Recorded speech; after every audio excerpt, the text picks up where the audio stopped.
অমুসলিমদের বাসায় খাওয়া দাওয়ার বিষয়টা প্রথম যে প্রশ্নটি করেছেন, অমুসলিমদের বাসায় খাবারের বিষয়টি জায়েজ রয়েছে, যদি সেটি মানে কোনো হারাম বস্তু না হয়ে থাকে, মানে হারাম কোনো খাবার না হয়ে থাকে, তাহলে খাবার জায়েজ রয়েছে।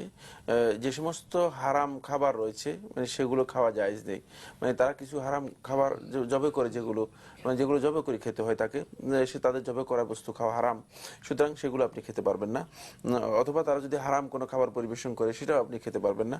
কিন্তু এমনি যদি আপনাকে এমন খাবার দেওয়া হয়ে থাকে যেটি হালাল, এবং আপনি মনে করেন যে এতে মানে হারামের কোনো বিষয় নেই, তাহলে আপনি সেটি খেতে পারেন, খাওয়া হারাম নয়, খাওয়া মাছ জায়েজ হতে পারে, রয়েছে। জি, সবজি হতে পারে, সবজি হতে মিষ্টি পারে, হতে পারে, মিষ্টি বা শুকনো খাবার, যেগুলো অনেক সময় দেখা যায় বা যে বাজার থেকে যদি হালাল গোশত কিনে এনে রান্না করে হ্যাঁ, আরেকটা সেটা বিষয় হতে আছে, পারে। আরেকটা বিষয় হচ্ছে আমাদের প্রেক্ষাপটে, সেটা হলো যে আমাদের যেহেতু এখানে মুসলিম অমুসলিম সবাই আছে, সুতরাং সেখানে অনেক সময় সৌজন্যতার জন্য মানে এটি করাটা অনেকটা সামাজিক একটা সামাজিকভাবে চলে আসে। সামাজিকভাবে চলে আসে এবং প্রয়োজন দেখা দেয়।